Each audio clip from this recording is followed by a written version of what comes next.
벽난로를 뭐 불멍이나 로망 때문에 구입하시거나 군고구마를 구워 먹기 위해서 구입을 하신다 그러면 저는 하지 말라라고 말씀을 드립니다. 벽난로는 철저하게 검토를 하셔야 됩니다.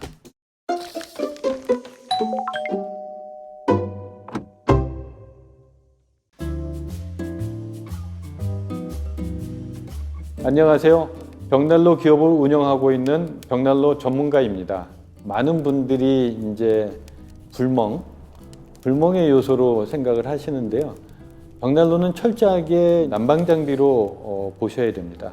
벽난로라고 하는 거는 실내 공기를 직접 난방을 하는 공간 난방 방식이기 때문에 벽난로가 단독주택이나 전원주택에서는 꼭 필요한 난방 장비라고 보시면 됩니다.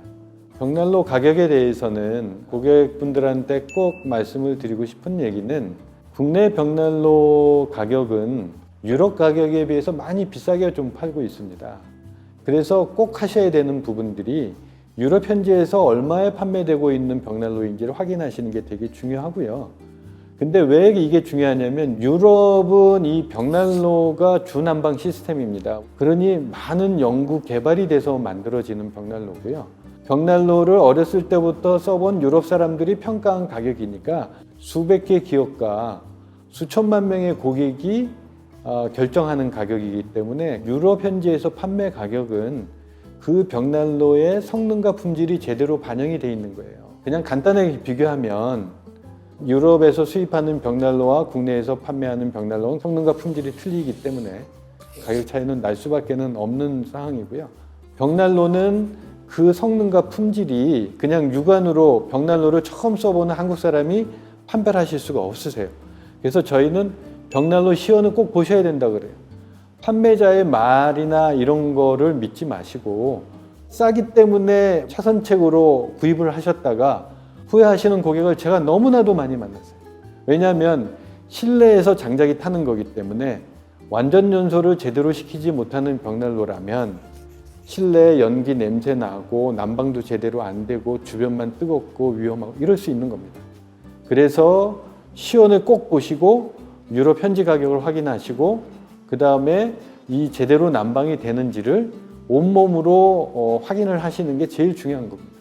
벽난로 장점은 친환경 연료인 장작을 쓰는 데 장점이 있고요. 불 붙이자마자 난방이 되죠. 우리나라의 모든 난방이 가스나 기름을 쓰는데 또 유가가 오른다 그래요.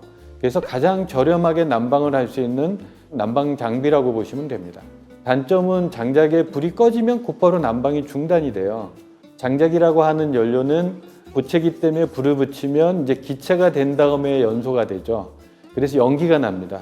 그리고 벽난로는 실내에서 쓰는 거다 보니까 장작을 완전 연소시키지 못하는 벽난로들은 실내에 연기나 냄새, 끓음이 발생할 수 있죠. 이런 것들이 단점이라고 볼 수 있습니다.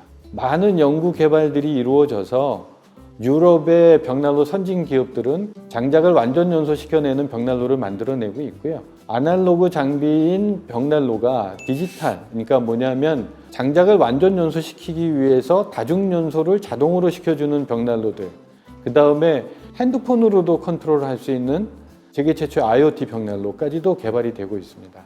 그게 이제 한국에 계속적으로 보급이 되면서 한국에서도 지속적으로 고성능의 벽난로가 계속 보급이 될 걸로 생각이 되고 있습니다. 화실이 큰 거, 그러니까 뭐 속된 말로 등치 큰 벽난로가 많은 면적을 난방을 할 수 있을 거라고 생각들을 하세요. 근데 절대 그렇지가 않습니다. 벽난로에서 나오는 열은 기본적으로 복사열이라는 열이 나와요. 벽난로 화실, 여기 윈도우를 통해서 나오는 열이죠. 이게 복사열인데 이 복사열은 3m 이상 가지 못합니다. 주변만 뜨거운 거죠. 그래서 집 전체를 난방을 하려면 대류열이 나와야 돼요. 대류열은 난로가 이중 구조로, 그러니까 이중 구조로 만들어진 난로는 철판과 철판 사이의 공기가 뜨거워져서 뜨거운 공기가 위로 올라가서 집 전체에 대류 현상을 일으켜줘요. 그래서 저희 벽난로는 작은 벽난로들이 전부 다 20평 이상을 커버할 수 있습니다. 그래서 벽난로를 선택하실 때는 꼭 대류열이 나오는 벽난로를 꼭 선택을 하셔야지 집 전체를 난방하실 수가 있는 겁니다. 대류열이 나오는 벽난로인지 확인을 하실 수 있는 방법은요, 벽난로 상단 부분에 대류열이 나올 수 있는 구멍이 있어야 돼요. 그런 구멍이 있는지 없는지를 확인해 보시는 겁니다. 그래서 철판과 철판 사이에 공기가 뜨거워져서 벽난로 상단부에서 뜨거운 공기가 나올 수 있어야지 대류열이 나오는 벽난로라고 보실 수 있습니다.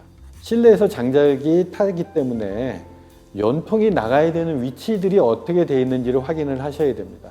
그리고 벽난로가 열이 나오기 때문에 주변에 이제 가연성 물질들이 있는지 없는지, 커튼을 닫았을 때 벽난로 주변으로 커튼이 닫히면 이거는 화재 위험이 있겠죠. 그래서 벽난로를 설치하실 계획이 있으신 분들은 설계 단계 때부터 도면에 벽난로 위치를 잡고 거기에 연통이 나가는 위치나 이런 부분들을 벽난로 전문가들과 상의하시는 게 가장 좋고요.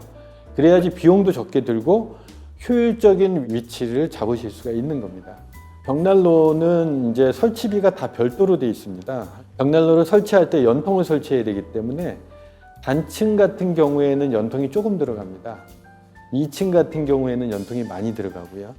그러다 보니까 연통이 들어가는 개수나 수량이나 아니면 자재에 따라서 설치비가 변동이 되게끔 되어 있어요. 제가 운영하는 벽난로 회사에서는 설치비를 수량 정산제라는 걸 합니다.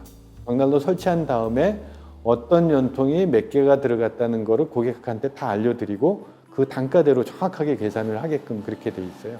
그래서 별도로 들어가는 비용은 벽난로 비용과 설치에 들어가는 설치 인건비, 그 다음에 소요된 연통 및 자재값이라고 보시면 됩니다. 거의 모든 벽난로 회사가 인건비 포함, 연통비 포함해서 얘기하는 게 한 190만 원에서 한 200만 원 정도 들어간다라고 보시면 됩니다. 벽난로의 유지 비용은 이제 연료비인 이제 장작 비용이 있고요. 장작 비용은 기름값이나 아니면 가스 비용에 대해서는 훨씬 저렴하게 드는 거고요.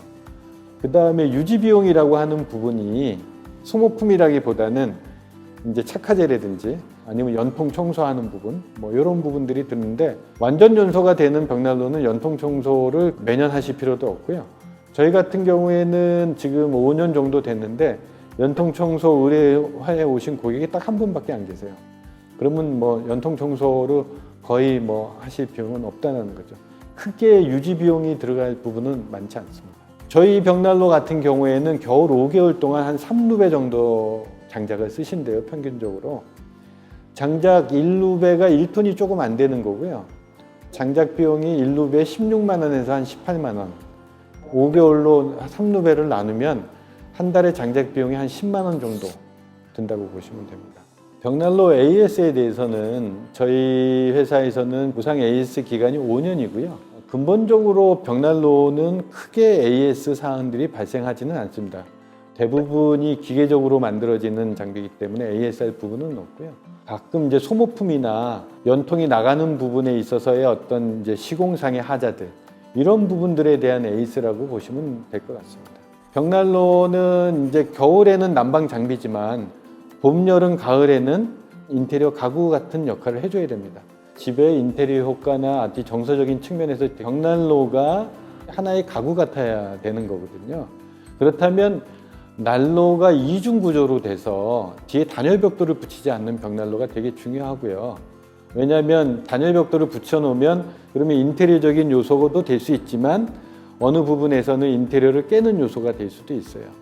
요즘 많이 집을 지으시는 분들이 거실 부분이 일반적으로 층고가 높습니다. 그런 경우에는 이렇게 키가 낮은 벽난로에 연통이 수직으로 올라가게 되면 인테리어적인 밸런스가 좀 깨지는 부분들이 있어요. 또 어떤 벽난로는 연통이 안 보이게끔 설치할 수 있는 그런 부분들도 있습니다. 그래서 인테리어적인 요소도 꼭 체크를 해보셔야 되는 중요한 포인트라고 볼 수 있습니다. 모든 벽난로 회사의 숙제는 실내에서 장작이 타고 있으니까 장작을 완전 연소시켜내는 거예요. 이거를 자동화시킨다는 거죠. 근데 이 완전 연소가 잘 안 되는 장작을 가스나 기름처럼 완전 연소를 시켜내려고 하는 기술력이 들어간 벽난로들이 이제 한국에 도입이 되게 됐거든요. 이게 지금 대세 벽난로라고 볼 수 있고요. 집에 뭐 벽난로 하지 말라는 사람들이 많이 생겼던 이유가 기술이 발달되지 않은 벽난로가 한국에 많이 수입이 됐기 때문에 그런 거예요. 지금은 이제 유럽에서 기술 개발이 많이 돼서 덴마크 벽난로는 핸드폰으로도 컨트롤합니다. 그러니까 그 벽난로의 화실의 온도나 산소량까지 측정을 해갖고요. 실내 온도를 세팅을 해서 벽난로를 컨트롤합니다. 벽난로는 국내 판매 가격으로 판단하지 마시고 유럽 현지 가격을 꼭 확인하셔야지 진짜 제대로 된 가격에 구매를 하는지를 확인하실 수 있어요. 벽난로는 크고 화려한 게 절대 필요하지 않아요. 난방이 되는 거를 위주로 보셔야 되고요. 그리고 대류열이 나오는 벽난로를 선택하는 거. 집 전체를 난방할 수 있는 벽난로를 선택하는 게 되게 중요합니다.